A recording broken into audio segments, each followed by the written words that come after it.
이누비즈나 메인비즈는 오른발 왼발이라고 표현을 하거든요. 0.5점, 0.2점 때문에 탈락을 하게 되니까요. 맞아요. 그런다 그러더라고요. 대표님, 기업 인증 많이들 받잖아요. 요즘에는 기술혁신형 중소기업이라고 해서 이노비즈, 그리고 또 뭐 메인비즈, 경영혁신형 중소기업, 이렇게 말이 좀 어려운데 이노비즈, 메인비즈가 좀 더 친숙하긴 해요. 그런 인증들을 왜 받는 거예요? 어떤 혜택들이 있어요? 혁신형 기업 중에 세 가지들이 있는데 벤처기업, 이노비즈 기업, 메인비즈 기업에 대한 인증들을 받게 되거든요. 네. 근데 보통 이제 1, 4년차 기업들은 벤처기업 인증을 받아서 네. 관련된 혁신형 기업 인증을 획득하는 거고, 그 상위 인증들이 이노비즈 기업, 메인비즈 기업 인증이라고 볼 수 있습니다. 아, 그래요? 근데 기업마다 추구하는 성장에 대한 방향들이 좀 다르지 않습니까? 그러니까 기술에 관련된 기술 집약적이거나 기술 성장형 기업이라고 하면 기술 혁신형 중소기업 인증을 취득하는 거고, 네. 경영에 관련된 네. 비기술이나 비제조 관련된 분야이거나 네. 인 경우에는 경영혁신형 중소기업 인증, 메인비즈 인증을 네. 취득하게 됩니다.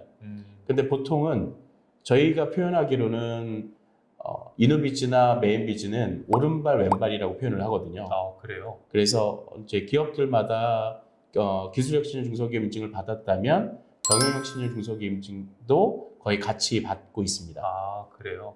근데 반대는 어렵잖아요. 경영혁신형을 가진 기업들이 뭐 기술혁신형을 받기가 쉽지 않을 수 있는 업종도 있을 그렇죠. 것 같은데. 그렇죠. 일반 서비스를 제공하는 기업들이라면, 그러니까 비기술에 관련된 기업이라고 하면 네. 기술혁신형 중소기업 인증을 받기에는 네. 요건들이 좀 부족하죠. 네. 그러니까 기술혁신형 중소기업 인증을 취득하려면 이노비즈 인증을 신청할 수 있는 요건들을 확보해야 되는데, 말 그대로 기술에 관련된 부분들이니까 기술을 평가할 수 있는 지적재산권이 반드시 있어야 됩니다.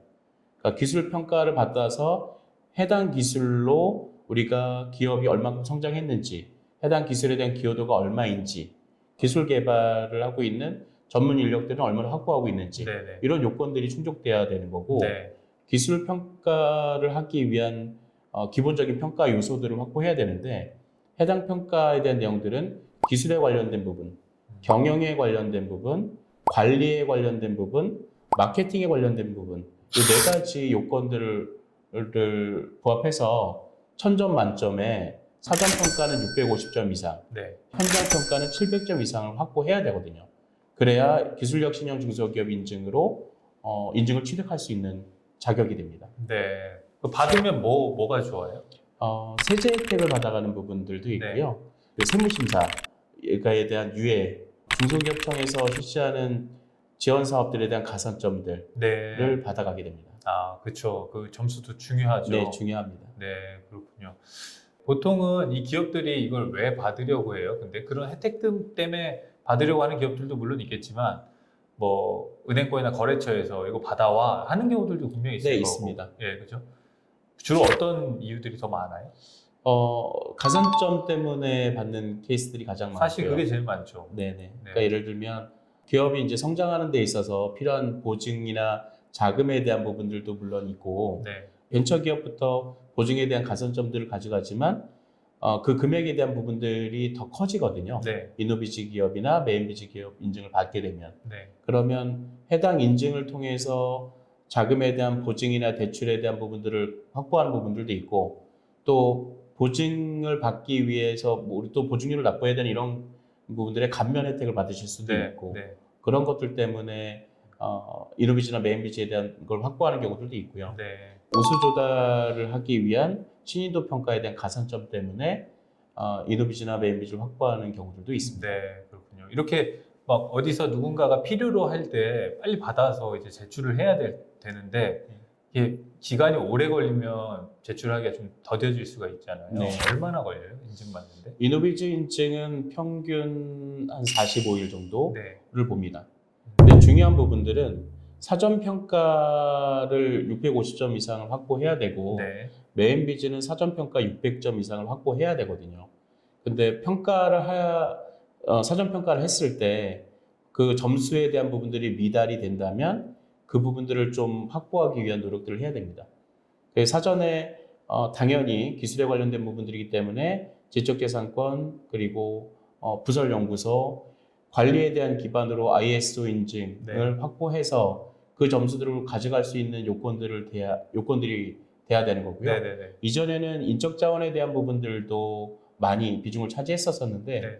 지금은 인력보다 기술력에 대한 부분들 그리고 업무 분장에 대한 부분들이 사실상 잘 더 되어 있지 않습니까? 네. 그래서 그 부분들은 조금 좀 적게 보기도 합니다. 아, 그렇군요. 아까 말씀하신 가산점도요. 네. 이게 하나 있을 때랑 두 개 있을 때랑 두 개 있을 때가 더 많아지는 거예요? 아니면 중복된다고 그냥 동일시 여겨지는 거예요? 그 우수 조달에 관련된 신인도 평가는 혁신형 기업이 가산점이 1점입니다. 네네네. 그러니까 혁신형 기업은 벤처, 이노비즈, 메인비즈 그 중에 하나만 있으면 가산점 1점을 갖고 가게 되는데 네. 신인도 평가를 왜 중요하게 보냐면 기본적으로 기업이 평가를 받았을 때 가장 상위에서 중간 정도에 대한 평가를 받는다고 했을 때 네. 70점 이상이 되어야 우수 조달할 수 있는 요건들이 되는데 가장 상위에서 가장 상위 점수를 주는 경우는 거의 없고요. 네. 중간에서 약간 위의 그레이드의 점수를 확보한다고 하더라도 65점대 정도 점수가 되거든요. 네. 근데 신인도 평가를 가져갈 수 있는 최대 점수는 5점입니다. 네. 그러니까 5점을 확보하느냐 확보하지 못하느냐에 따라서 네. 우수 조달로 등록할 수 있느냐 등록하지 못하느냐가 결정이 될 수 있고요. 네. 가져갈 수 있는 가산점들은 최대한 확보하기 위해서 이노비즈나 메인비즈를 가져가는 경우들이 많이 있습니다. 굉장히 그런 측면으로 보면 굉장히 중요한 인증이 되겠네요. 네, 0.5점, 뭐 0.2점 때문에 탈락을 하게 되니까. 맞아요. 그런다 그러더라고요. 네. 그러니까. 아, 그렇군요. 네. 이것도 갱신을 해야 되는 걸로 알고 있는데 네. 이거는 뭐 관리하는 데 있어서 까다로움은 없어요? 갱신하는 데 까다롭다기보다 기술 혁신형, 경영 혁신형 중소기업 인증인 거지 않습니까? 그래서 기업이 계속 혁신성을 갖고 가느냐에 대한 부분들을 네. 잘 준비해서 갖고 가시면 네. 그러면 연장하는데도 큰 무리 없이 가져가실 수 있습니다. 그래서 끊임없이 노력을 하셔야 될 것들이 있습니다. 네, 그렇군요. 알겠습니다. 감사합니다. 감사합니다.